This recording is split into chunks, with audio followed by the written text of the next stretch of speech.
I got it. Okay, cool. So macro photography, if you try to do macro photography, it's very tricky. It takes a lot of time to figure out how to master it. You know, you're often, by nature dealing with really small things that are moving very quickly, at least in the line of work I do. And it's really bad on the back and the knees, which is something I always realize and have for years and years, that it's eventually at some point I'm just going to have to lie down and I won't be able to get up again. But that's okay. At least I'm photographing things I care about.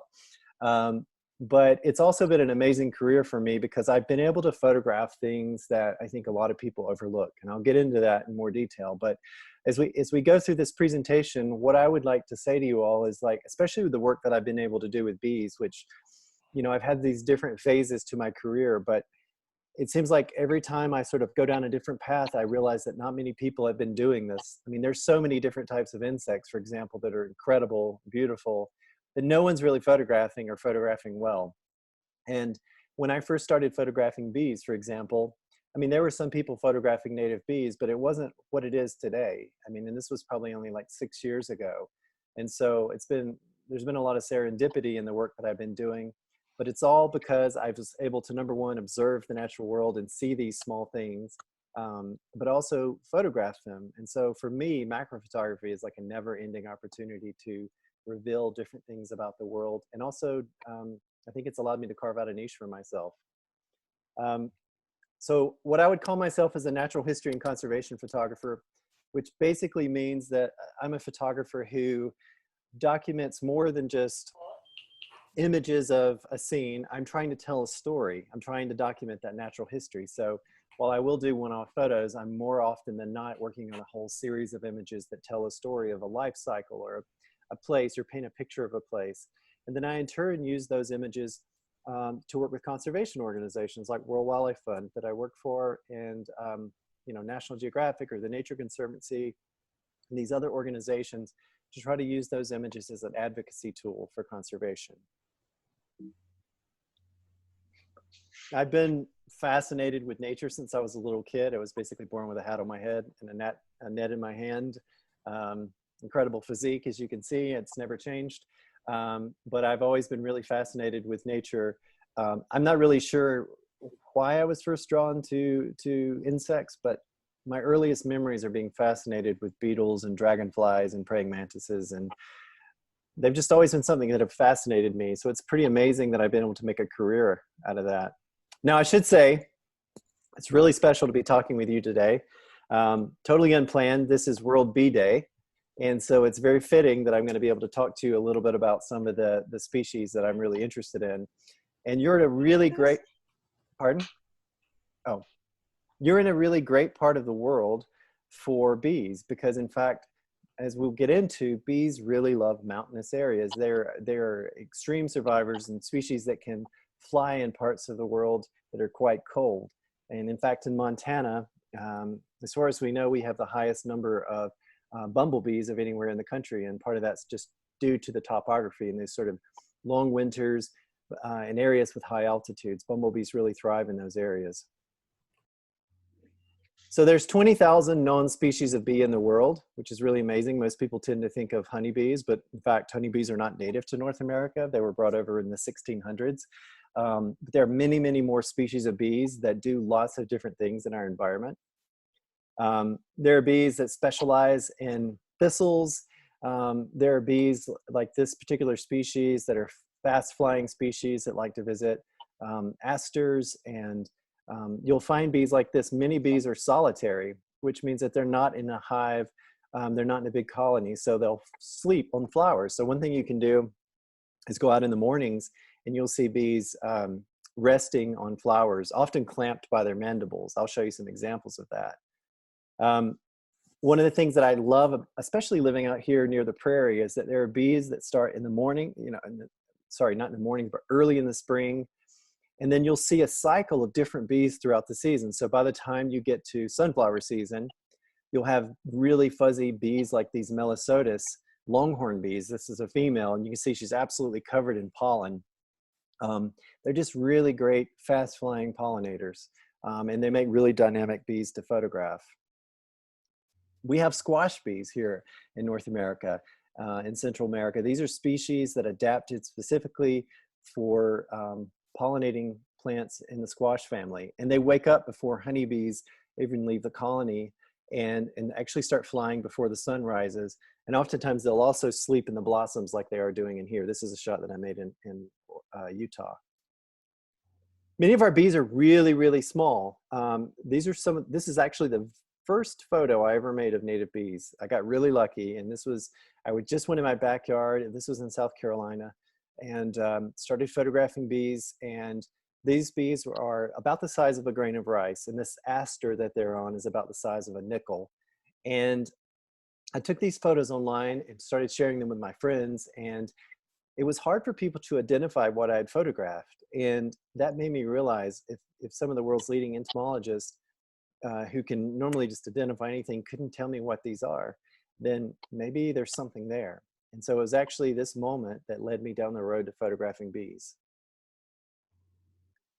Bees are found in lots of different places. As I mentioned, most of them are solitary. And one of the things that means is that the male bees will often hang out together. So this is in Indonesia.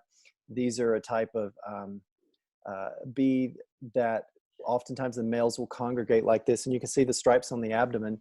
This was actually photographed at night with a couple of flashes. I had a friend hold a flash on the other side of the bee, and I'll show you this technique in a bit.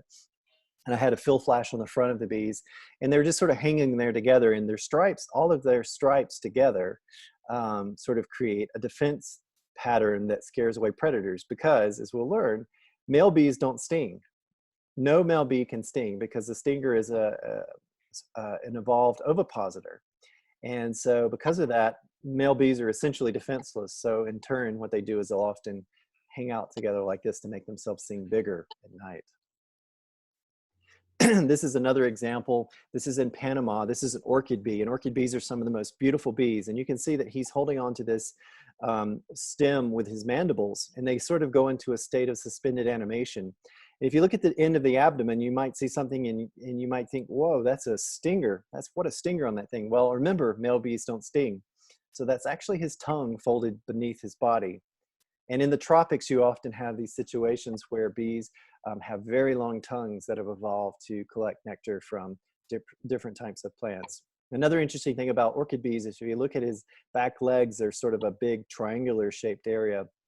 They use those to collect, it's full of spongy tissue, and they use that to collect essential oils and volatile chemicals from the rainforest. We're not exactly sure why they do that, but it's something to do probably with showing a female how fit he is, because these plants are very separated in the forest. So he has to fly here and there to collect all of these different oils. So the stronger the compound he has, the more attractive he might be to female bees. Here's another example of a similar behavior, but this time it's in South Dakota. These are a type of bee, Anthophora bees, that you'll see early in the spring. They're a type of mining bee. And again, you can look at the long antennae on some of these bees and tell that it's a male, but also the fact that they're congregating together. So if you go out at sunset, you can find lots of cool scenes like this, especially in grasslands. And to make the shot, I just basically exposed for the background and then popped a little bit of fill flash on the foreground. There are even blue bees in the world. This is another one from Indonesia, and this bee is a type of cuckoo bee. And what's really interesting about these Thyreus species of bees is that they have scales like a butterfly. So if you look at its body, I've really blown it up for you to see.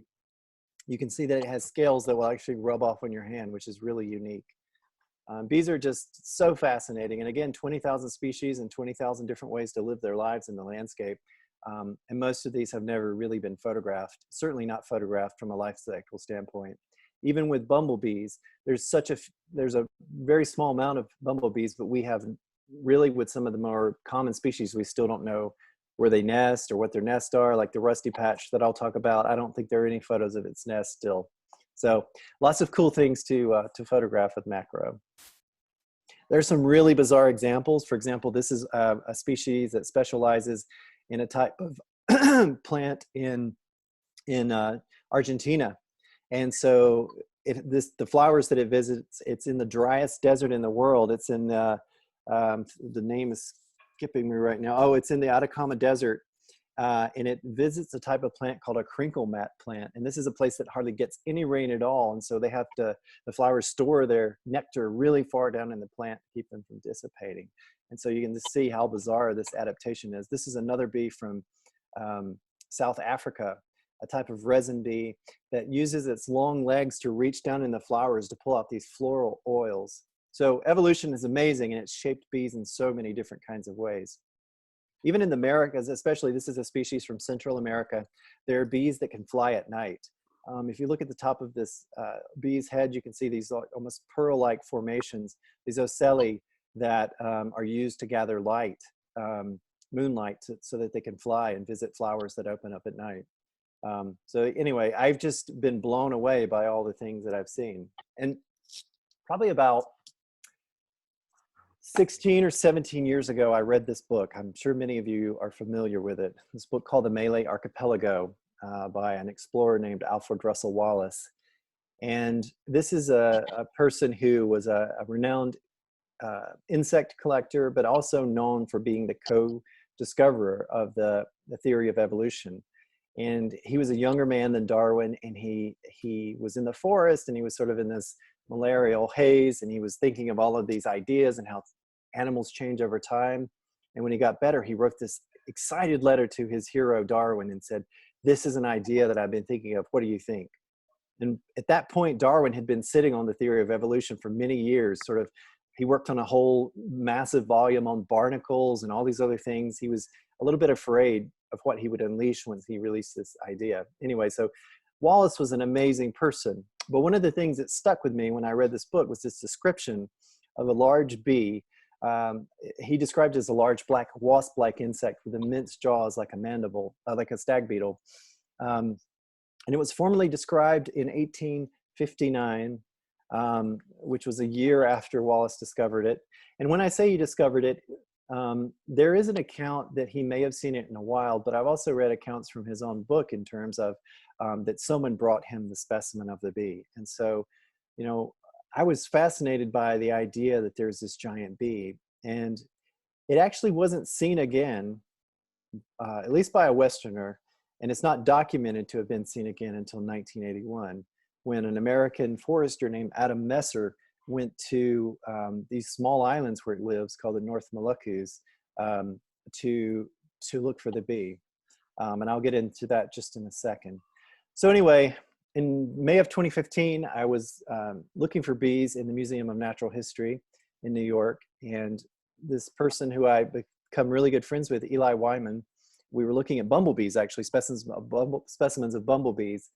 And he said, "Would you like to see a Wallace's giant bee?" And of course, I'd been dreaming of seeing one for years and years, dead or alive. And he had this very rare specimen, which was collected by Adam Messer in 1981. So there's the one specimen that Wallace collected in 1858. And then there was just a small handful, like, I don't know, say 10 specimens that were collected in 1981 by Messer. And from the time when Messer was there until last year, the species had never been documented in the wild. And it was feared extinct because it's in a part of the world, the North Moluccas, which I'll show you a photo of, that are very, very remote in Indonesia. And so Eli and I began talking, what if we could go and find this bee? And I wanted to be the first person to photograph it. At that time, purely from selfish reasons, I just wanted to be able to photograph this amazing beast because it had never been photographed or filmed before. No one knew what the wings sounded like or anything like that. And I was like, I feel like maybe I could do this. So we talked about it for a number of years, and there were a lot of dead ends. Clearly, if somebody could have found it, they would have. And the place that it was found was very mysterious. In fact, in Messer's paper that he produced in 1983, the GPS location for where he collected the bee is actually in the middle of the ocean. It's not on land. So there were all these sort of dead ends that we were coming across trying to find the location of the bee. But in March of 2014, a specimen of Wallace's giant bee came up for sale on eBay. And again, we thought it was extinct, and then this went for sale, and there was a real, well, actually it was really interesting. There was very few people talking about it, but the sale price of the bee went up at one point to $39,000 for this single specimen. and ended up selling for $9,100 US. And we weren't sure who was selling it. We weren't sure where it was collected. I had some contacts. One person was sort of interested in finding the bee as well, and he was telling me this was a person in the Netherlands that I know the name of the person who collected it and where it's at. He can show us, but we're going to have to, I want to go with you. And it was just this whole kind of weird detective case to try to find what was happening with this bee and where it was at. But the interesting thing was, or the thing that concerned me, I should say, is that North Maluku, in the North Moluccas, where this bee is found, is a very small area. It's a very small part of the world. These bees live in arboreal termite mounds that are constructed up in trees. They build their nest within it. So I started worrying, well, if somebody knows that this bee is worth a fortune, I mean, that's a lot of money to me. In a place like the North Moluccas, that is a ton of money. I began to worry that people would start cutting down trees to try to find the specimens to sell in the insect market. And it really kicked Eli into gear to figuring out how we could find this bee. Because I felt that if we didn't find it and we didn't show that it was alive, the world wouldn't know about it, and they wouldn't be able to put pressure on Indonesia and eBay and these other organizations to try to protect it. So I wrote an article for National Geographic called Wallace's Giant $9,000 Bee. And I spent a lot of time thinking about whether or not I would do this, because I knew that in one hand I was bringing more attention to the price, but on the other hand, I didn't want the species to slip into obscurity without trying to do something about it. And this is a photograph of a specimen as well. So this is not a living bee. And so that really kicked us into gear, and we began looking for places. We started finding information that there were 3 places where the bee had been collected. We actually were able to get in touch with Messer and Adam Messer's assistant, Paul Taylor, through a whole network. And we found that originally the bee had been found on 3 islands, Bachin, Tidore, and Halmahera, in the North Moluccas. And the North Moluccas are situated to the northwest, just above Papua New Guinea. It's a very, very small group of islands. The people there mostly are fishermen. There is some mining, and people have gardens as well, but there's no real industry other than outside interest bringing in mining, like Australian and European companies bringing in mining. I could talk for 2 hours on this insane adventure we were on, but essentially, after searching for many days, we were able to find a single specimen in a tree, in a termite mound. And this is in a jackfruit tree. And I was able to make the first photos of this bee. Here is actually me making the photos, a wide angle shot of this bee with the termite mound. And you can see the entrance just to the left of the bee. And so this is an active termite mound, and the bee collects resin and brings it into the nest. And this is the shot that I dreamed of for many years, a Wallace's giant bee flying in front of the nest, termite nest. And this image, to me, still blows my mind, because it is the first shot ever of this bee in that situation. And so when the story broke, it was huge news. It was in all of the major papers. It was on everything. It ended up being in National Geographic. All around the world, the story was massive news. So massive, in fact, that even though we were very clear about what we were doing there, afterwards, I was accused of being a biopirate by the Indonesian government. I was almost banned from Indonesia. There's a whole saga there. There was crazy stuff happening. We were eventually, our names were cleared. But the story was so massive, it reached over 2.4 billion people, and we have all the stats and all this stuff. It was one of the biggest stories. It was the biggest story of the day on the BBC. It was number 2 on Google. Yeah, it was just amazing how many people were interested in bees, and it sort of reaffirmed the idea that people care a lot about bees. And there was like fan art about the bees. There were cartoons about how we discovered it. I was even mentioned in Mark Trails, which is a real awesome cartoon that's been around for a long time. It was a really amazing story. And I just kept thinking, like, I'm just a kid. I'm just a guy who loves photographing bugs like I've always done. And yet we're here doing these amazing things for nature. Even people got it tattooed on their feet, which is super bizarre. That's not me. And what we were able to do is work with an organization called Traffic to have the cell of the bee banned from all online sites. And there was a whole story behind that, but there was actually, I was able to get a letter from the Indonesian government to say that we shouldn't sell this bee, where the habitat is, and all those sorts of things. So photography can help protect species, as we'll learn. Here in North America, we have 4,000 species of native bee, and part of the reason for that incredible diversity of bees is because we have so many types of habitats in the US. It's such a big territory. But pretty much wherever you're at, you can find a bee. They go all the way from the Arctic all the way down to the tip of South America. They're very wide-ranging. The only continent that bees are not on is Antarctica. So they're in all sorts of places. And they come in all different sizes and colors. This is a small sweat bee, Agricola pura, that's about the size of a grain of rice.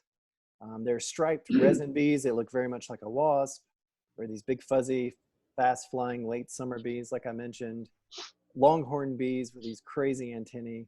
They're very, very small kleptoparasitic species. This was thought to be rare, but once I started looking along my driveway in South Carolina, I found heaps of them just alongside of my driveway. And this is not a composite. This is an actual size of the bee next to a dime.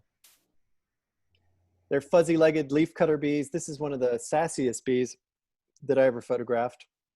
So he has those big fuzzy leg coverings because when he's mating with a female, he covers her eyes up so she can't see any competing males. He's a very jealous bee. But my favorite group of all are bumblebees. There's 250 in the world. 42 of those are here in the US, at least originally. As I'll get into in a second, there's some that are not doing so well. But they're found all over the place, and they're some of our most important pollinators. You know, they're found in major cities, you know, our nation's capital, and they originally evolved in the Himalayas. As I mentioned earlier, they're really tolerant of cold weather, and so there's a huge diversity of bumblebees in the Himalayas. But they adapt well to lots of different places, and because of that origin in the Himalayas, they can live in our mountains, like here in Montana, and mountainous meadows, places like the gravelly mountains where they can fly around in storms where other bees are already hunkering down. They're found in coastal areas. This is up in the Pacific Northwest. They're found in prairies. They're found in agricultural areas. This is actually on a farm in South Dakota where they had some areas that have milkweed. Milkweed, they don't really collect pollen from milkweed, but they do get nectar from milkweeds. You know, they can be found in messy gardens even without native plants.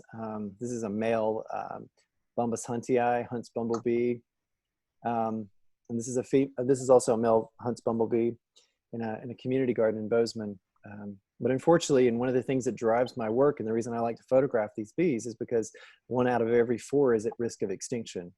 And that's happened over the last 15 to 20 years that these numbers have really plummeted. And I won't get into it, but there are a lot of different reasons. Of course, it's habitat loss. It's pesticides, neonicotinoids really became popular in 1997. I could actually give a presentation for World Wildlife Fund on that. We're starting to look into doing more work around neonics, but neonics are very, very bad for bees because instead of like a regular pesticide that's sprayed on a plant, neonics are what's called a systemic pesticide that go into the plant. They become synthesized in the body of the plant, so even the pollen granules are toxic to bees. So anyway, they're facing a lot. It's an uphill battle for our bees. One species, Franklin's bumblebee, which was found in a very narrow range in the Pacific Northwest, was last photographed in 2006. It's the last known photo by Dr. Robin Thorpe, who was, until his death last year, was a passionate advocate for trying to find the bee again. But unfortunately, this is the only place, it's in the Smithsonian, this is the only place I can photograph this bee at this point. And so for me, as a conservation photographer and someone who's passionate about invertebrates, I can't sit idly beside the sidelines, I should say, and not do anything to try to help protect these species. So probably about 5 years ago now, maybe a little bit longer than that, I was at the Great Smoky Mountains National Park looking at their insect collection. And Becky Nichols, the park entomologist, said, do you know there's a species in the park that hasn't been seen here in several years called the rusty-patched bumblebee? And I wasn't really even interested in bumblebees at the time because I felt like they're so common, they're so slow, everybody must know everything about them. I'm really interested in these sort of small, bizarre bees that most people overlook. And she told me that this bee once was so common in the Smokies, they could just walk out the door and there'd be heaps of them. I probably grew up seeing these bees and I didn't realize it. But at that time, they had declined almost 90% over the last 15 years. And I realized, that I had to try to do something. It wasn't acceptable for this bee to just be an insect on a pin. And this is the original range of the species. It was once found throughout much of the US, really from the East Coast all the way over to the eastern border of the Dakotas and Nebraska. Today, it really only can be found in a couple of spots, primarily in the upper Midwest and in the southern Appalachians, in a site where they're finding a few colonies in Virginia. And I was just thinking about, the idea, the finality of extinction, that is that rusty patch on a pin enough? Is that Franklin's bumblebee that we can only look at on a pin enough? And in that museum, there was a stuffed passenger pigeon in that place in the Smokies. And I just remember looking at it, and it was stuffed there. It had these glass eyes, and it was just frozen in time, and it just broke my heart. This is a bird that I'd always wanted to see. And I just, quite honestly, it just made me so sad to think that these bumblebees that no one knows about really are going to go extinct. So, as you guys know, the passenger pigeon was one of the most ubiquitous birds in the US. The flocks were in the billions. There are many accounts of the flocks starting to fly over in the morning and still flying over at the end of the day. They were so incredibly massive. They were really more of a social animal, similar to an ant. They just had such an incredible societal structure. And so people would shoot them for market hunts, for target practice. No one ever thought they could go extinct. And then they eventually did. And so extinction is something that unfortunately ties very intricately with my work. And that's why I call myself a natural history and conservation photographer, because as much as I love the beauty of nature, there's always that bittersweet side that makes me want to use my photos to help protect species. So I began to work on an idea for a film. I wanted to show the bee flying, and I wanted to show people how it looked alive. I did want them to only have the impression from specimen photos. And I knew that there was a little bit of work around trying to protect the species, in particular one organization called the Xerces Society for Invertebrate Conservation, based out of Portland, Oregon, was trying to get it protected on the endangered species list along with the NRDC. But unfortunately, it had stalled. Basically, the Fish and Wildlife Service has to do something called a 90-day finding. And basically what that is scientists do the research and they determine, yes, this species is warranted for listing. They send that information to the Fish and Wildlife Service, and within 90 days by law, the Fish and Wildlife Service is supposed to respond. But at the time I started working on this film, it had been almost 900 days. So clearly the paperwork was lost in the mail or something like that. So I began following up with all of these different experts, including Dr. Sidney Cameron of the University of Illinois. He was looking at historic samples of rusty patch bumblebees and comparing them with living rusty patches to try to figure out what was happening. And one of the things she looked at in the correlation of why the rusty patch was going extinct were that back in the early 80s, a bunch of North American bumblebees were shipped over to Europe in these bumblebee breeding facilities where bumblebees were being bred for greenhouse pollination. Bumblebees are very good pollinators of things like tomatoes because they use what's called buzz pollination, where they unhinge their wings from their flight muscles and vibrate in a middle C, and it causes the pollen to fall out of these flowers. It also works for things like cranberries and blueberries. And so basically these US bees were shipped, North American bees were shipped to Europe, and then they were sent back. But what we didn't realize is when they were sent back, in their guts, they had a pathogen. And that pathogen was spread because the bumblebees could easily fly out of the vents in the greenhouses and mix in with the wild species and transfer this disease, which I should mention, even since working on this film, that I've learned that neonics weaken the immune system of bumblebees. And there are studies that show with honeybees that a Nosema species is able to take advantage and cause colony collapse because of the weakened state of the bees. And so, long story short, these bees were breeding with wild bees and spreading this pathogen, this gut pathogen, which makes it very difficult for bumblebees to mate. It decreases their fitness. It's hard for them to forage. They're basically in this lethargic state. And there's really no regulation at this stage from the USDA where people could ship bumblebees. So they can ship them all over the country, even into places where they're not native. So eastern bumblebees, Bombus impatiens, are actually coming down now through sort of from Canada down into Washington. And of course, they may well be spreading these diseases. In fact, that's probably why Franklin's bumblebee is extinct. So I went out and I photographed living rusty patch bumblebees. I wanted to give the bee the best treatment it had ever had. And there's so much of a difference when you show somebody what it looks like alive and feeding. I photographed males resting. This is a male rusty patch resting for the night. I photographed them flying. I wanted to really inspire people. And we released the film, and the film was a great tool to really show people why they should care. I presented the film at National Geographic headquarters in Washington, D.C. I spoke on Capitol Hill during a congressional briefing about why we should care for pollinators. Again, sort of as I was on that stage thinking about myself as a kid or someone who just self-taught about bees. I don't have a degree in entomology. I just have a lot of passion. It made me realize how much we can do with photography. And I guarantee you there, and wherever you're living at, there's some story that needs to be told where you can make a big difference with your imagery. So anyway, we ended up getting a lot of press for this story. It was all over the place. Even had my giant head made even more gigantic on a jumbotron in the National Mall. And we created a petition with change.org, which we raised 130,000 signatures. And just very quickly to wrap this part up, we were able to protect the species and put it being the first North American bee to be added to the endangered species list, which is a really amazing thing. It was even talked about on Saturday Night Live by chance while I was watching it, which was incredible. But then after the Trump administration came in, it was delayed, and that was a really horrible moment for me because I felt like all of our work was about to be thrown out. But fortunately, through sort of a strange set of occurrences, and there's a whole backstory there. Basically, the bumblebee was put onto the endangered species list. But the work doesn't end there. I mentioned that population in Virginia. It's actually, this bee has helped to stop the Atlantic Coast Pipeline as one of the species at risk. And it's been shot down 3 or 4 times now because of the bumblebee and a couple of other species that are in that area. So it's just kind of amazing to see what can happen if you follow a story.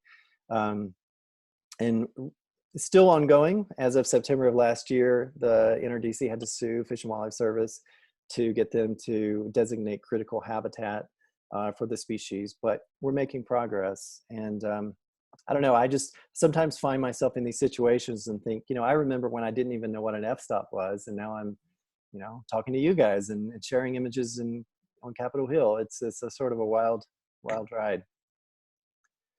So before I start this part, does anybody have any quick questions, a couple of questions about bee conservation before I jump into how I make these photos? Clay, I have a question about the colony in Virginia.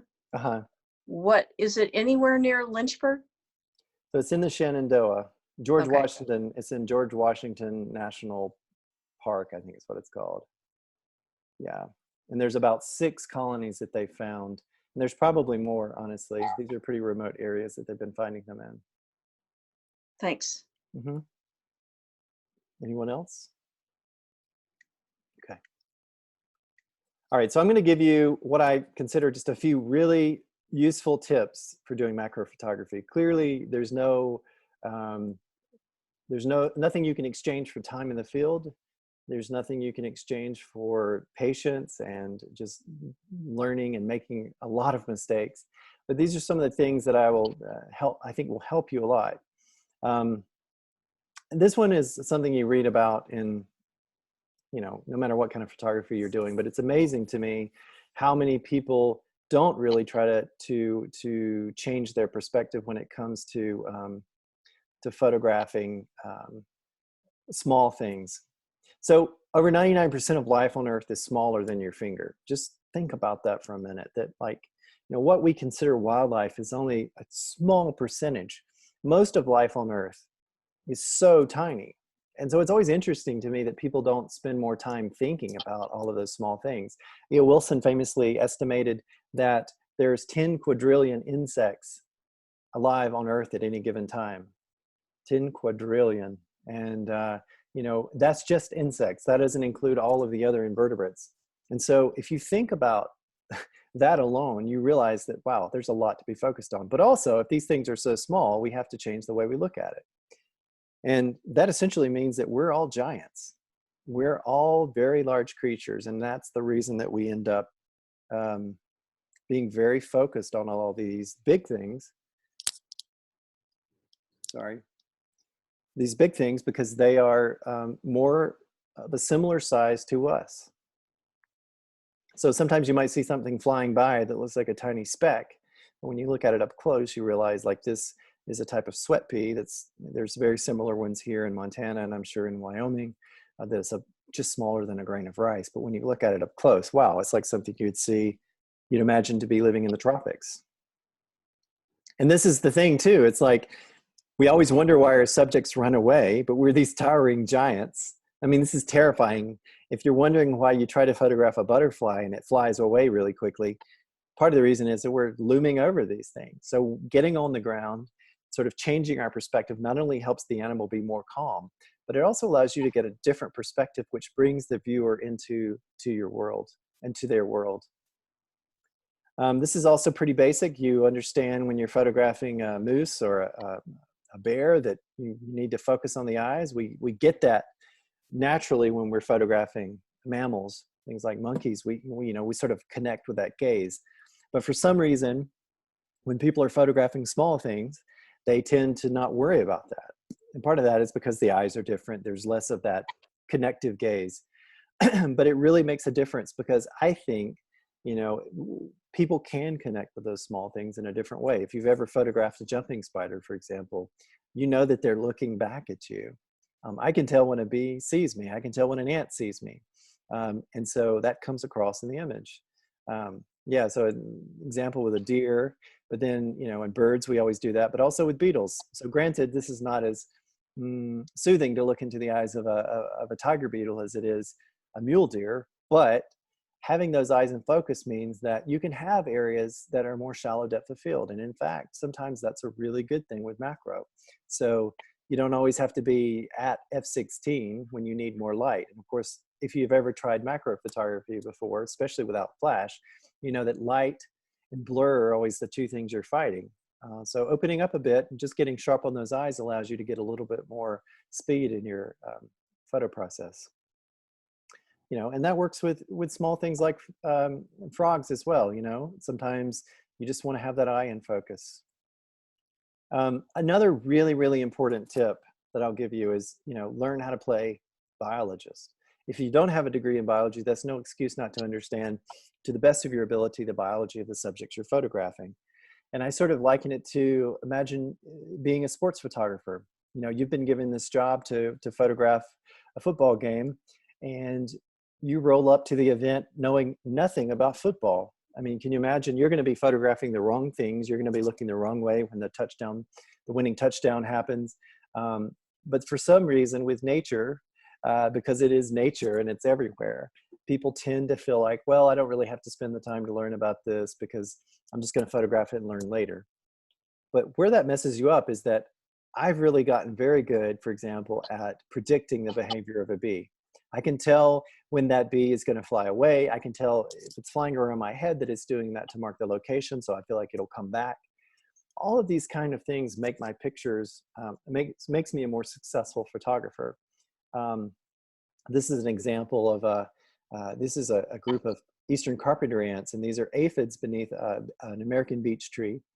And every year I knew in this spot at a certain time of year that I could go out and photograph this. And so I remembered I had taken notes, and the year before I wasn't able to get the photo. So I came back around the same time of year.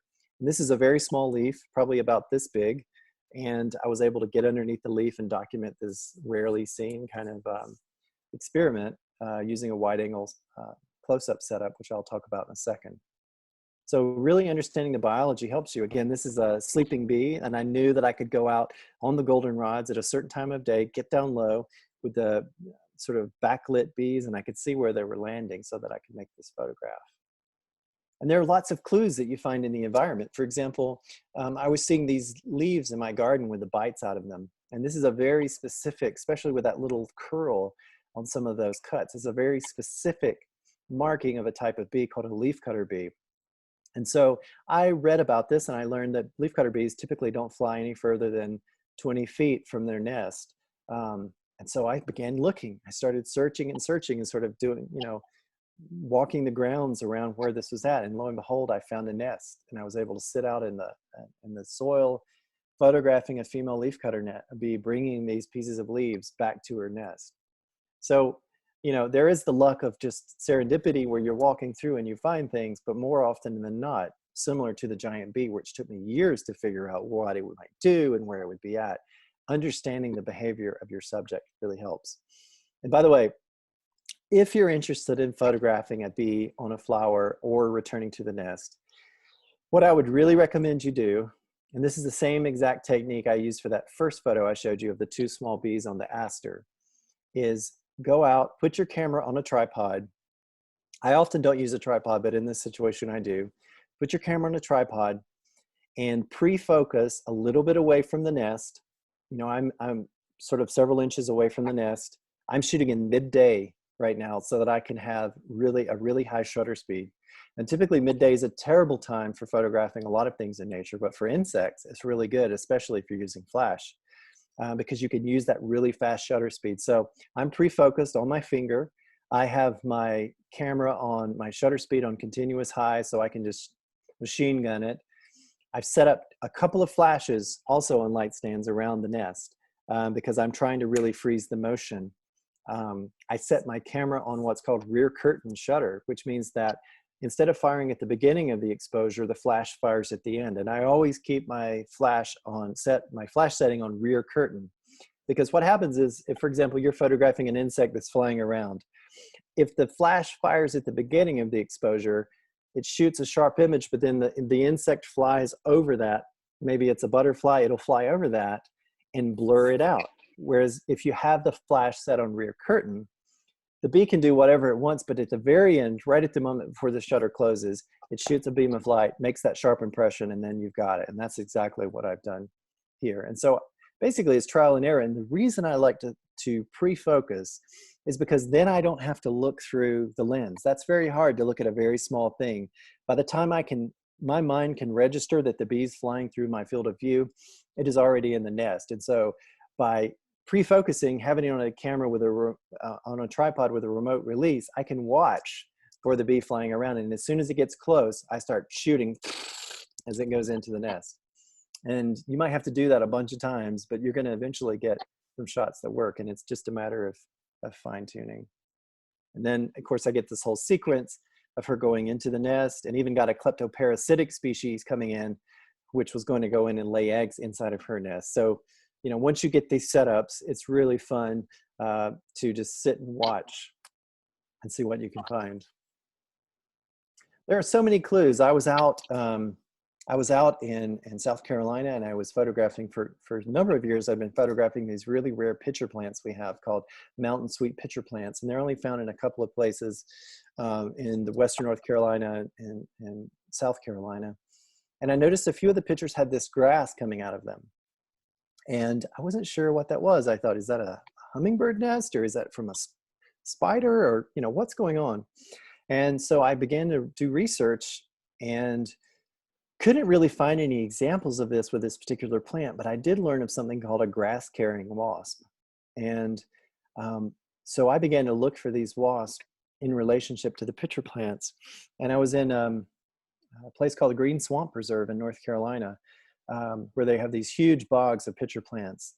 And it was almost dark. I was there with my friend Krista Slyer, and we were photographing pitcher plants for a story that came out earlier this year, or late last year, in National Wildlife Federation, actually, magazine. And I saw a wasp coming back to a pitcher plant with a long tendril of grass. And I was so amazed, but it was almost dark. And so she went in the hole to the nest, and she had brought a bunch of grass in there, but she wasn't coming out again. And I was like, I'm like hours from my home. I've spent 3 years looking for this behavior. What am I going to do?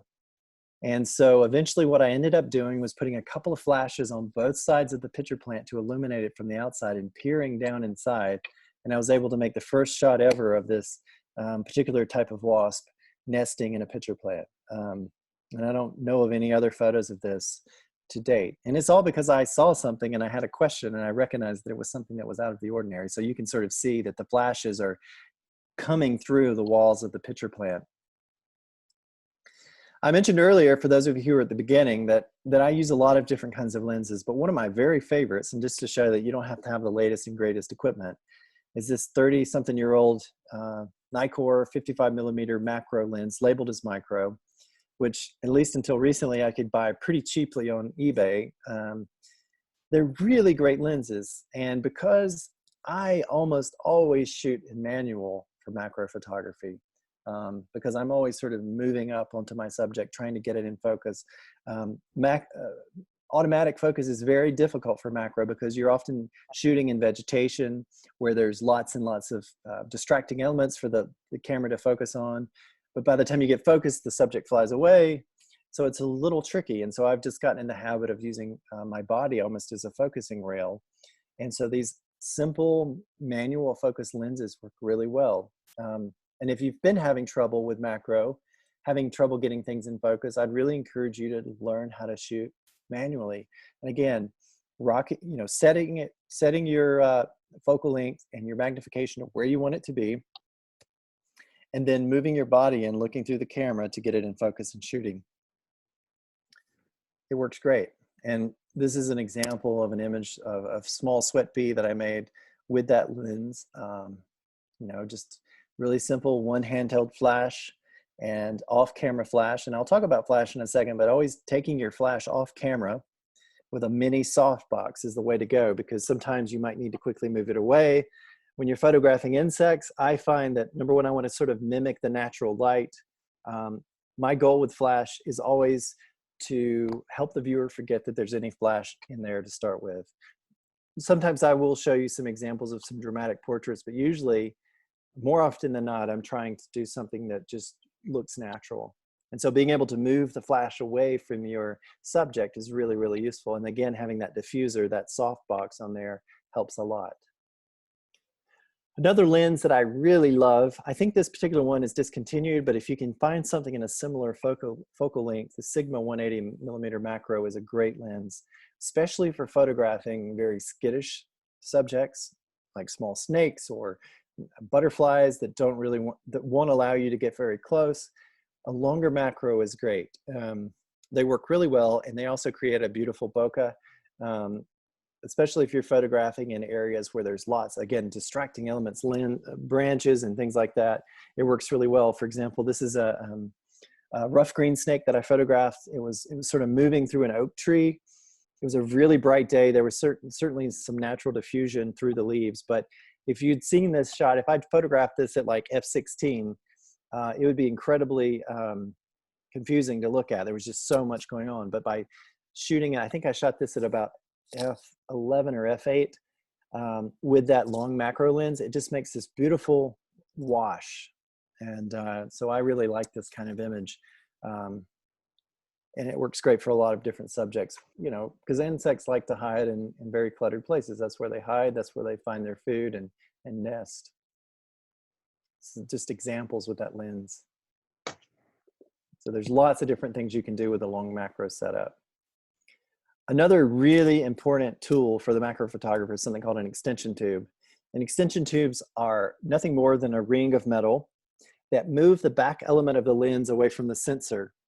And by doing that, it allows you to get closer to your subject. It increases magnification, and it also creates some of that diffusion. So for example, this is one of my favorite photographs ever. I actually made this photo with a 300mm prime, not a macro, but a prime with an extension tube. This exact extension tube. This was before I had a long macro. And it creates such an ethereal feeling. And again, that was another really old Nikkor that I used for this. It was about 20, 30 years old. I don't know about you guys, but I certainly know, even as a professional photographer, the budget's often tight. So I like pushing the gear that I have and seeing what I can do with it. In this case, this is all with natural light as well. There's no flash on this image. So I'm opened up pretty wide on the lens. So I just wanted to get the eyes of this damselfly in focus and let everything fall away. Another example, water striders, on a creek. You can find these definitely in the Tetons. They're fascinating to watch, lots of action. Again, ambient light, just photographing it with a 300 with a 27.5 extension tube. Probably one of the lenses that's changed my career the most, and you've seen several shots from this already, is a Sigma 15mm diagonal fisheye, which is basically a rectilinear corrected fisheye that doesn't have that extreme warping that you get with different kinds of fisheye. I mean, you will get some of it on a full frame sensor. If you're shooting on a crop sensor, you will get less of that because you're sort of shooting more in the inside of the glass. But this is a cool technique, and I'm going to talk you through how to use this technique. So, for example, I was on a shoot in Georgia at a place called Little St. Simon's Island for the Nature Conservancy, and I was showing around a bunch of donors. And we came across this yellow rat snake, and this snake was about 6 feet long. It was in pine needles. It's really hard to, even though I was pretty low when I was making this shot, it was pretty difficult to say much about it. It's just a pretty pedestrian photograph. And I was telling the group, the lesson I wanted to teach the group was that if you respect a subject and you move very carefully and respectfully, you can get really close. But I also wanted to show them this wide angle technique. And so I start belly crawling over to the snake. And of course, everybody gets out their cell phones and starts filming videos of me doing this, thinking that they were going to have something really great to post on YouTube when it bit me on the nose. But fortunately, it didn't. And I was able to get very close to it and make this portrait. And you can see the people photographing it in the background, photographing me actually. And they just happen to be color coordinated. But suddenly, now I have an image that tells a story. It tells a story about where the snake lives. It shows you people in the background. The eye is in focus. You can tell what's in the background. You don't really have to see all the details. And if you don't want to buy a lens like this, there are a couple of different options. This is my favorite, but a company called Laowa makes another 15mm fisheye that probably comparable in price. I find that I have that lens and I find it very difficult to use just because the aperture is on the front of the lens. And so it's very dark to look through, but it does make some nice images. Or you could use a very wide lens. When I first started doing this technique, I just used a 20mm prime lens with a very thin extension tube, like an 11mm, and it gave me a similar effect. Less depth of field, which is what I really love about this lens, but you can see how this really tells a story. I'm going to go into flash in a little bit, but to make this photo, and oftentimes to make these photos, what I'm doing is I'm exposing, here's another example of a snake in Washington, D.C., a water snake where I crawled up to it very close. You can see what I'm doing is exposing for the natural light. And oftentimes, like if you're working with something like a snake, you don't want to be putzing around with your camera gear. Please don't do this technique, by the way, with a rattlesnake, because I'm literally like 2 inches from this snake. But you don't want to be putzing around with your flash settings. So what I'll often do is, number one, not have my flash on, and I'll just do an ambient exposure to see what, sort of similar habitat off to the side to see what the natural exposure is. Then I'm going to go in and add fill flash, which I'll walk you through in a second, but I add in some fill flash to get that balance right before I ever get to the subject. You don't want to be looking at the back of your camera, which is again an advantage. If there's too much light on this snake, I can move back and get less light. I mean, it's just as simple as that to adjust. But it works really great. And I really want to try to give this viewpoint again of the natural light. So I'm looking at where the natural light is hitting in the scene as much as possible and trying to balance that out. I don't want it to be harshly lit. You can also do it in places like forest. It works really great. This is a species of toad that I've been working with for a number of years in Panama. And this is actually the last known breeding pool for this particular species of harlequin toad. It's a very sad story, but I wanted to try to show viewers that this species is only found in this one pool. And so I had to photograph one of these showing the habitat in the background. And this actually ran as a full story and first photo driven story. And God, the publications, I'm losing the publication right now, but anyway, it was a well-known science publication, and they ran a full story on it because it sort of tells a story here. Again, another example with a dragonfly.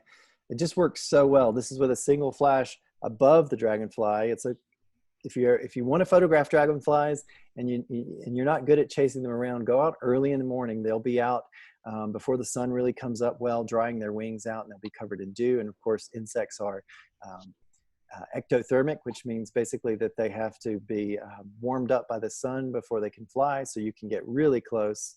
I'm just a few inches away from this dragonfly with a single flash with a soft box above it to illuminate its wings. Just some other examples. This is in South Dakota, silver agape spiders. That's the tiny male up at the top, and the big female. There's such a difference in size. Works great with wildflowers. The technique is so simple. It works great on a blue sky day. Again, just exposing for the natural environment, and then putting a little bit of flash onto the subject to give it that extra balance that it needs. It even works with big things. This was a sloth that I photographed in Costa Rica. Believe it or not, I'm quite close to it. And because I'm zoomed out more, you can see the warping on those trees. But just to say that this technique works on a lot of different kinds of things. So flash is something that I avoided for a really, really long time because I was sort of this like Jim Brandenburg thought process where I was going out early in the morning and using this shallow depth of field and photographing everything with available light. But I realized that really had its limitations when it comes to photographing small things because, again, they're in the weeds, they're in dark areas, or they move really, really fast. And so I began experimenting with flash, and it's been a game changer for me because I can shoot literally during any time of the day now that I use flash. Fill flash is something that pretty much every camera has if it's got a pop-up flash. But when I first started learning about flash, I was a little confused about what that meant. But basically all fill flash is that, and you can do this automatically or you can do it manually, but fill flash is great for freezing motion. And the reason why is the shorter the burst, the more quick of the quicker the burst of light, the more motion it freezes. Because you're sort of getting that image in a very fast second. It's making that real quick impression as opposed to being open as something moves across the frame zzz, and then shutting. It's like a real fast burst of light. And what it does is, if you're using automatic, it evaluates the scene and then you set it to 1.3 or 2 stops below what the ambient exposure is. And it just gives a little burst of light. You still need to use things like diffusers because otherwise it won't look natural, especially if you're photographing beetles or salamanders or things that are really reflective.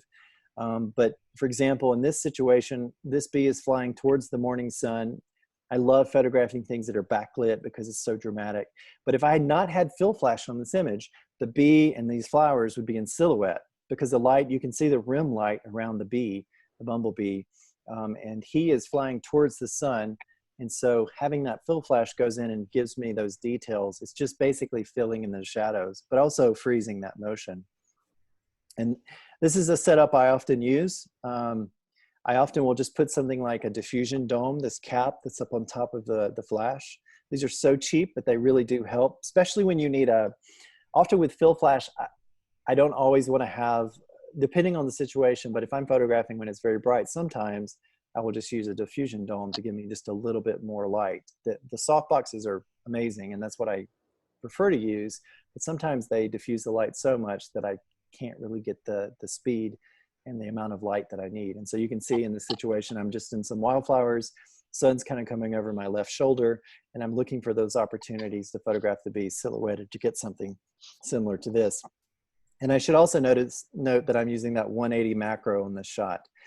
So again, I'm in a patch of goldenrods, and it would be pretty crazy, but with that lens, I can get this sort of beautiful background that simplifies everything. I'll just give you some other examples. Same technique, fill flash, long lens. This is the same technique as well, using fill flash with that 55 millimeter Nikkor, photographing a sleeping male rusty patch bumblebee. You can see that I'm holding the diffuser in my left hand. And I will tell you that I rarely use tripod because bees move around a lot. So by the time I got my setup, ready, the bee would be 20 minutes gone. So I've learned how to use flash so that I can handhold the camera. And, you know, of course, bumping up your ISO. I mean, most cameras today can go pretty darn high on your ISO and still have a really nice image. Here's another example of how fill flash works in a really dark environment. So this is a wide angle setup using that 15mm lens. This is in Panama, and you can see this leaf mimic Katie did in the foreground. Forests are really, really hard to photograph in because the trees have such deep shadows. You've got this is on a day when it's cloudy, and the rainforest is a pretty common thing. So you've got these bits of white sky coming through. And this image doesn't do it for me. It's just really boring to me. And so I knew that I needed some fill flash to make it better. So basically what I've done is set my ambient exposure again, like I talked about before.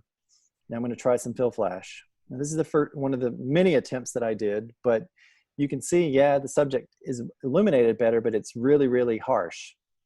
So I'm going to turn down, and this is a situation where the insect is one of those that like doesn't think I can see it. So it's sitting really still, which is great. So I can move back a little bit, adjust my flash, but also hold it back. And in this case, I actually had a friend who was sort of my light stand moving it back and forth. But I didn't want it to be this bright because you can tell that there's a flash in this image. So what I did is diffused it a little bit more, moved it back again. Here's where we were at. And then this is where we're at. So you can see the big difference between those two simply by adjusting the flash. And the other thing I did is I let a little bit more light into the ambient exposure. So you can see the tree looks a bit better. In fact, what I may have even done in this case, because I had a couple of buddies, is I may have had somebody hold a flash over on that other tree. But I think what I also was opening it up a little bit more. But you can just see the difference that flash makes. And the thing that I read this book by Joe McNally. If you're wanting sort of a really good guide to just learning how to use flashes and you're kind of a dummy like me, Joe McNally, who is a longtime National Geographic photographer, has a book called The Hot Shoe Diaries. And it goes through using small flashes to light everything from like an insect. I don't think he has insects in there, but small objects all the way to lighting a fighter jet with multiple flashes. And he's really into these small flashes. But it really was a game changer for me. And the thing that I think stuck with me the most is that he compared using flash to cooking. Basically, he was saying that, you know, if you add in flash, just add a little bit in at a time, and that's going to get you to the place. You don't have to add all the flashes in at once to get to where you're going. So here's just some more examples. These bees that I showed you earlier, that's looking east, turned around to the west, and was able to fill flash them and photograph them like this. Here's another example of how you can use multiple flashes to illuminate your subject. So this is a wasp, it's resting. If I don't use any flash, it was at the end of the day, it's quite blurry. Now, here's where the sun's coming from, just to give you an example. I'm gonna add in my fill flash into the foreground, and now suddenly it's over illuminated, but it's tack sharp. So first thing I'm going to do is pull back the illumination a little bit, dial down a little bit on the flash, maybe move the light stand back. This is a resting wasp, so it wasn't going anywhere really. Okay, now I'm going to add in something called a key or rim light, which is going to add to this effect of the sun behind it. And this is a situation where I'm using multiple flashes on light stands, or you can have a friend do it for you. And now we've got this beautiful rim light, which adds even more sharpness and detail to the subject. And here's some other examples of how that works. Similar situation using a couple of flashes. Then in this case, I'm using one flash. The light around the back is actually from a flash that I'm holding behind the ant, the leafcutter ant. This is in Costa Rica. But you can make these beautiful dramatic portraits with a couple of flashes in the field for macro. Works really, really well. This is a bioluminescent click beetle where I had one flash. This was at night, so you know I'm just shooting primarily with flash. But again, if you didn't have a diffuser, you wouldn't have this nice look. Here's another example of how you can do that. So basically, what I do is I start out getting a read on the ambient. This is in midday, actually, and sort of in the lower right corner, you can see a little bit of detail. This is actually a caterpillar, I promise. And so what I want to do if I'm shooting in a bright day and I want to make these kind of dramatic portraits like this is in the middle of the day, as well as this and this are all in the middle of the day, is I really stop down my lens so that it looks almost dark. I want to have a little bit of detail.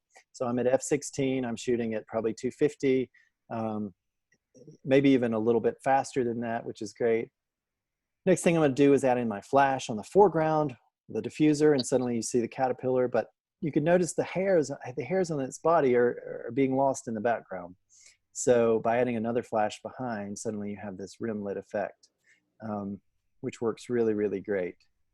I'm running pretty low on time, so I'm going to just quickly go through this. This is another technique called Meet Your Neighbors that I developed with a photographer friend named Neil Benby. We started this project in 2009, and we wanted a real simple way to create a field studio where we could photograph subjects in the field and return them back to where we photographed them. So basically, I've got a piece of 18 by 24 sheet of plastic, or translucent plexi, basically, on a small frame that I've made from PVC.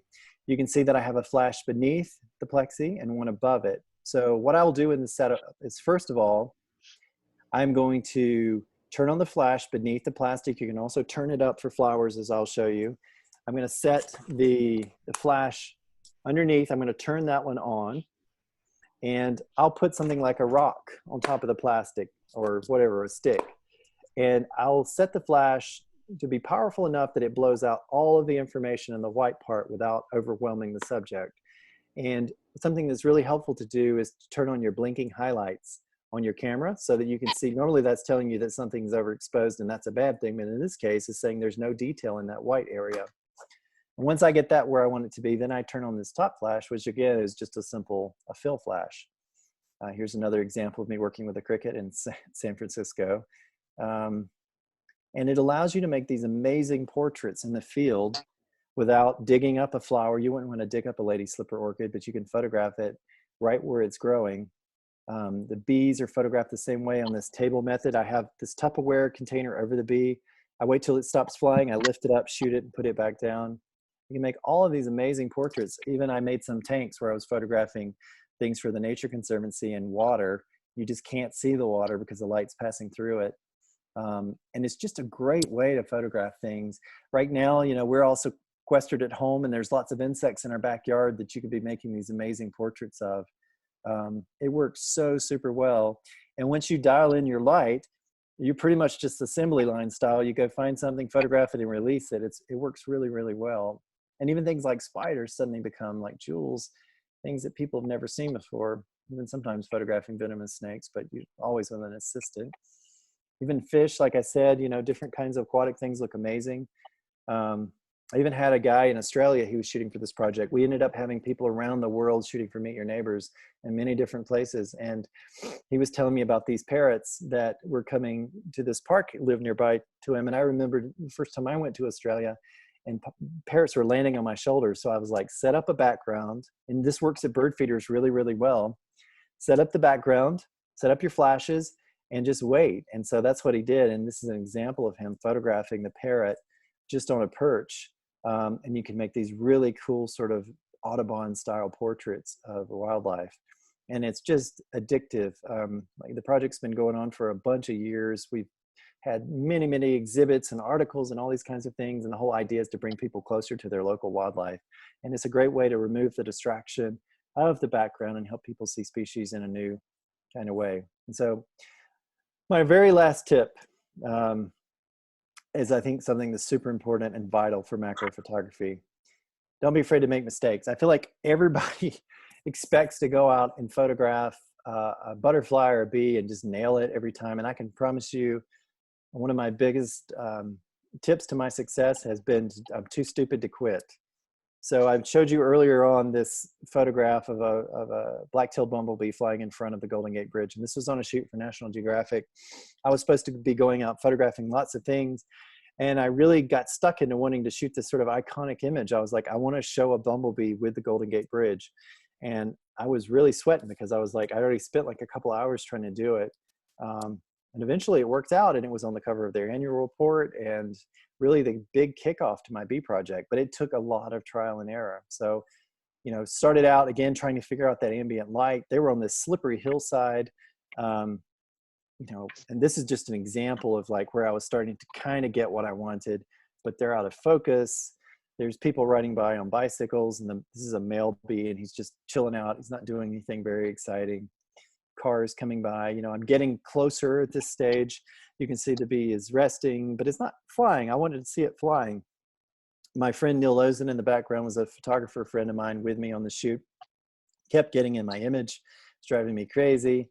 Fire trucks, but no bees. Finally getting something that's a little bit closer, feeling pretty good, but still the bee wasn't quite sharp enough for me. Neil is getting right up in my business. I cannot explain to him that he's in my photograph. Does anybody else have friends like this? And eventually, you know, I got something. I was like, well, this would work. It's pretty cool. It's not flying, but it's pretty cool. And then eventually, you know, I arrived at this photo, and I spent probably 3 hours trying to get this image, but it was worth it in the end. So that's the biggest advice I'd give you is don't be afraid to try an idea. If you believe in it, keep shooting. And again, this image would not have been possible without flash. So if you take anything away, study biology, learn how to use a flash, and don't give up on your photos. The last thing is, I'm not really making a ton of money from this, but it's a good deal. There's 6 episodes. It's like 6 hours of learning on blueprint.com. I don't even know what it costs, but it's not very expensive. I shot this a few years ago, but I go through in detail all of the techniques that I talk about today, using the white background, wide angle, all of this stuff. I mean, I think if you're interested in these techniques, this is a really great way to learn them, because I spent a lot of time putting this together and making sure I showed how to use this. So thanks so much. I know that was a bit long, but I appreciate your time, and I'm looking forward to hearing if you have any questions. Yeah, Bravo. we had a number of questions. So I saw in the chat, who wants to go first? I saw Barney and a couple of other people. Somebody had a question about how do you avoid the hot spots. Who was that? That was me. I was wondering how you avoid white hot blind spots in the data. Are you talking about a particular type of situation, a particular type of species, or? No, anytime you use a flash, it seems like there's always 1 or 2 little spots that are just washed out. Oh, okay. I mean, sometimes you can't avoid it, but using those diffusers is a game changer because it spreads the light out evenly. And even if there is a bit of a bright spot, it's typically wrapping around the subject more. And something shiny can be really difficult, but using a diffuser, turning the light down just so it's just coming into the scene, and then moving the flash away far enough from the subject that is not burning out all the details is really what you need to do. And if you're not trying to get like a black background shot, again, I recommend turning the flash off and sort of getting your ambient setting where you want it to be your natural light first, and then just adding in enough flash to enhance the image. And that will help you out a lot. Do you have any suggestions on things to read or a video on flash and macro? Well, I would shamelessly plug my own video that I mentioned for macro, because I go into the technical. That has a special, I think that you said there were 6 series there. One of those is about flash. Yeah, I go through everything. Everything that I've talked about in great detail. So yeah, and I think it's like $40, or maybe it's maybe it's $20 now. I don't know. It's not a lot of money for what you get. So Clay, you're actually you're not using the through the lens metering on the flash. You're just doing everything manual with the flash and the camera? Mostly manual, except when I'm photographing in the middle of the day when it's really bright. Like, for example, that shot of the bumblebee flying sort of towards the sun in the goldenrods. In those kind of cases where there's a lot of light, or like the one, if I'm shooting basically in midday, then I'll often use TTL for my flash, because I'm just trying to get, the shutter speed is already fast enough to catch the movement. I'm just trying to add a pop of flash in there to add a little bit more sharpness to the subject. So in that case, it's fine. But otherwise, I'm shooting manual for most every case. Certainly with all of the wide angle stuff, with all the black background stuff and the white background stuff, I'm shooting all manual on the flash. Yeah. And so you're varying the flash power by turning a dial on the flash, or just moving it back and forth? Both. Okay. If I'm shooting wide angle macro, and I'm within the ballpark, for example, one of the snakes, if like I'm in the ballpark with my flash, because I already tested it before I go over to the subject, so I know I'm close. I will just move the flash away because I don't want to risk frightening the subject when I'm already there. But if it's way off, then yeah, I'll go in. If I'm shooting handheld off camera with Nikon, there's something called the creative lighting system where you can adjust it, and you adjust it in the back of the camera. If I'm shooting TTL where it's attached to the camera, for example, if I'm shooting with that long lens, then I'll do it on the back of the flash. So it just varies. I mean, there's certainly a lot of fancy gadgets you can use to control your flash. It's just, like I said at the beginning, I just kind of use what I've got and get real good at doing that. So. Great. If you got any questions, unmute yourself and then, yeah.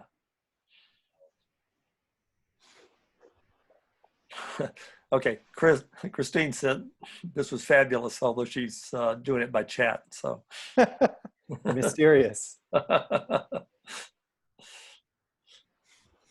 got several other chat comments. So, I mean, if anybody has anything to say, this is your I'll unmute everybody here for a second. Yeah. Can you, oh, go ahead.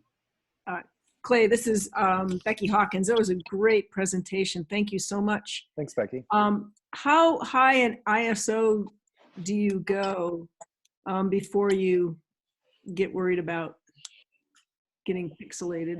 I try not to go above 2000 because I'm shooting with a Nikon system. Nikon's gotten much better, especially with the 800 series.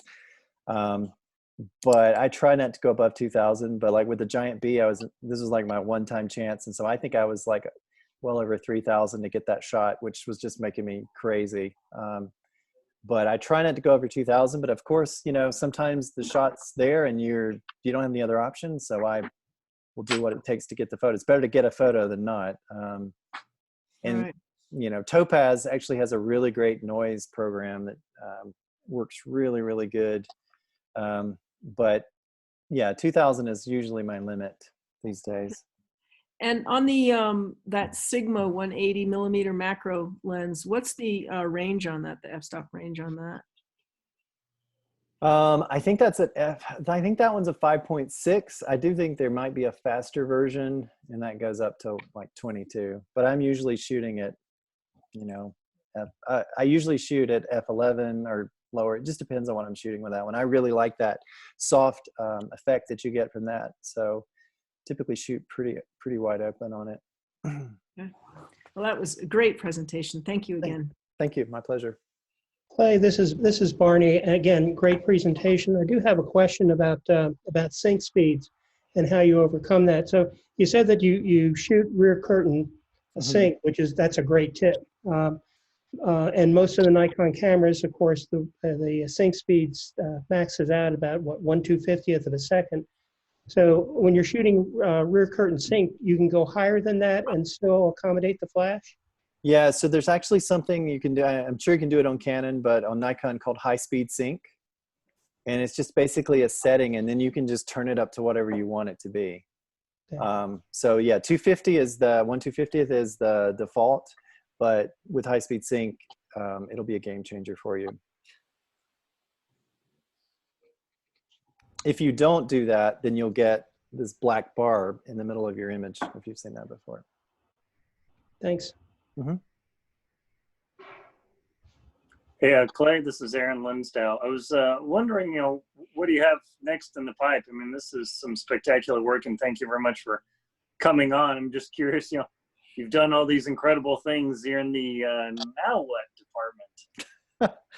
My problem is I wish I would stop coming up with stupid things that I'm determined to do and just relax. But I'm actually working on a book with Cornell on Bumblebees of the Americas, which will be the first book on the entire fauna from all of the Americas. And I'm also doing a lot with World Wildlife Fund, trying to push back against neonicotinoid pesticides. That's sort of my project right now, because we are really, I could speak for a long time about all the effects that these chemicals are having on everything, not just from insects, but songbirds and deer and bats. It's really bad. And so trying to illustrate what's called the insect apocalypse is something that I'm really focused on, because it troubles me greatly.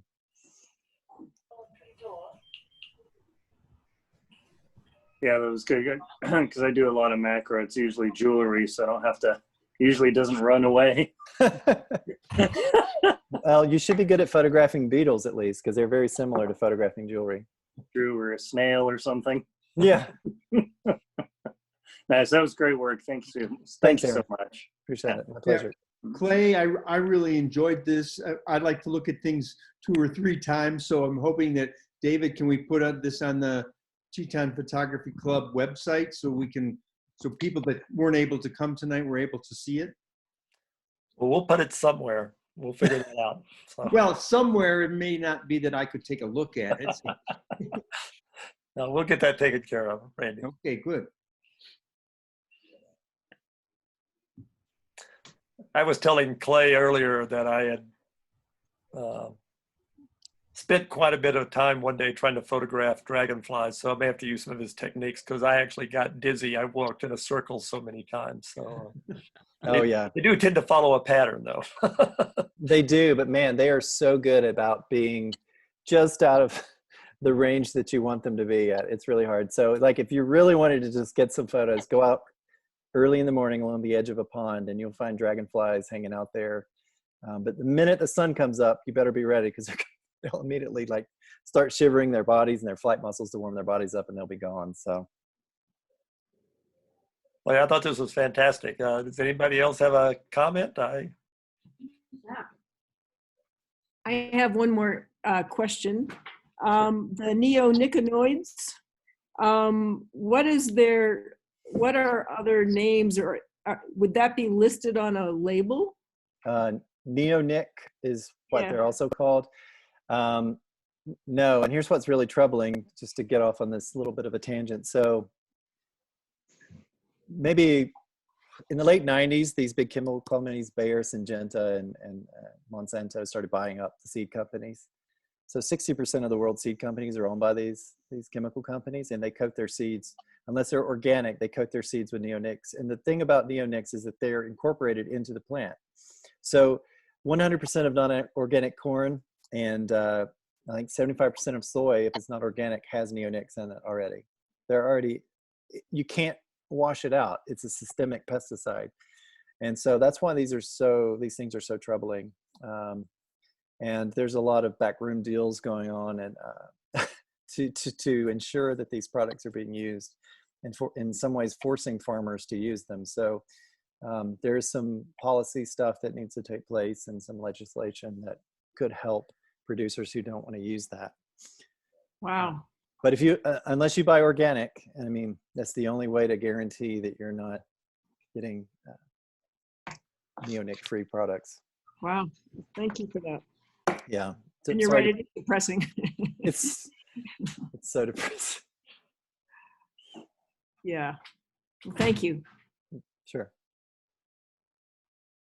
Anyone else? Well, if you guys have any other pressing questions, you can let David know, and I'm happy to answer after the fact. But it was a real pleasure speaking with you guys. Yeah. David, you may want to put on Clay's the videos that he's got, how to get to them. That would be another thing I'd like to add to taking a look at. Oh, and go ahead. One other thing, if you don't mind, I might just quickly share my screen again. I want to show you a link to my video about the Rusty Patch Bumblebee because I think you might find it interesting. I'm just going to pull up. Sorry, I gave another talk yesterday.